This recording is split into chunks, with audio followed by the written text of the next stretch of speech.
કહેવાય છે કે પ્રેમ આંધળો હોય છે, પણ પોતાના પ્રેમને પામવા બીજાની હત્યા કરી નાખે એવા પ્રેમને તમે શું કહેશો? હચમચાવી નાખે એવી ક્રૂર ઘટના પાટણના જાખોત્રા ગામની છે, જ્યાં ગીતા આહિરને પાડોશમાં રહેતા ભરત આહિર સાથે પ્રેમ થઈ ગયો. બંનેએ એકમેકના બની જવાનું નક્કી કર્યું, પરંતુ પરિવાર એક નહીં થવા દે એવું વિચારી બંનેએ ભાગી જવાનો પ્લાન ઘડ્યો. પરંતુ ભાગવું એવી રીતે હતું કે જેથી પરિવારજનો બંનેને ક્યારે ન શોધી શકે. આ જ દરમિયાન ગીતા આહિરે દ્રશ્યમ ફિલ્મ પણ જોઈ.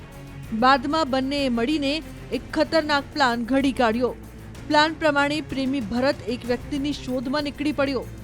વોવા ગામમાંથી તેને એક આધેડ વ્યક્તિ મળી આવ્યા.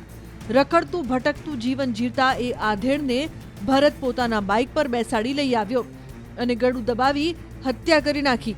પછી ગીતાને ફોન કર્યો. ગીતા થેલીમાં કપડાં અને પેટ્રોલ લઈને લાશ પાસે પહોંચી.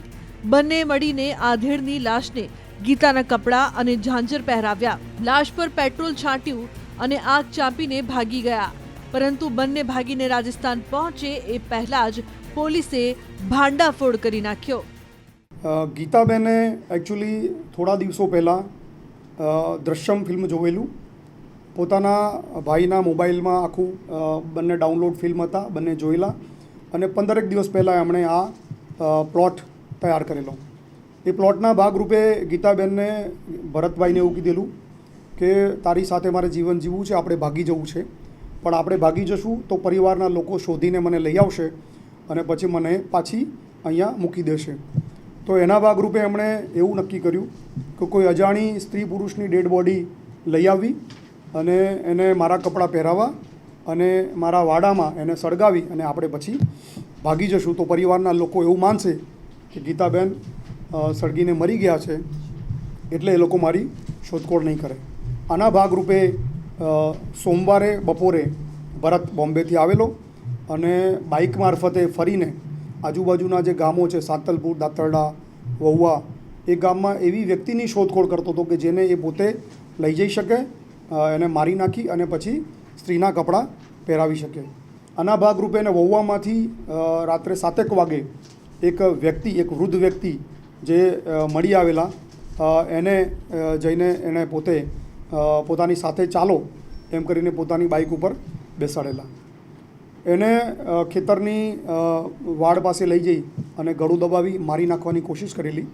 તો એ વૃદ્ધ વ્યક્તિ બેભાન થઈ ગયેલા અને પછી એને પોતાની બાઇક ઉપર બેસાડી અને પોતાની પીઠ સાથે દોરડું બાંધી અને જાખોત્રા ગામની સીમમાં જ્યાં તળાવ છે ત્યાં એને લઈ આવેલા. ત્યાં લઈ આવ્યા પછી એને ત્યાં ડેડ બોડી મૂકી દીધેલી અને પછી પોતે ગામમાં નીકળી ગયેલો. રાત્રે 1 વાગે એણે ગીતાને ફોન કરી અને આની જાણ કરેલી કે આ જગ્યાએ ડેડ બોડી પડી છે, તું આવી જા.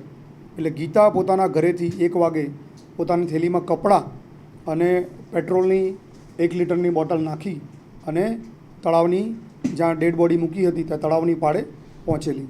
ત્યાં બંને ગીતાના કપડાં એને પહેરાવેલા, ડેડ બોડીને ઝાંઝર પણ પહેરાવેલી. પછી બંને લોકો એને ઉંચકી અને સુરેશભાઈનો જે વાડો છે એટલે કે ગીતાનું જે ઘર છે એના વાડાની પાછળ લાવી અને પેટ્રોલ છાંટી અને આજુબાજુમાંથી લાકડા લાવી અને સળગાવી અને ત્યાંથી એ લોકો ભાગી ગયેલા.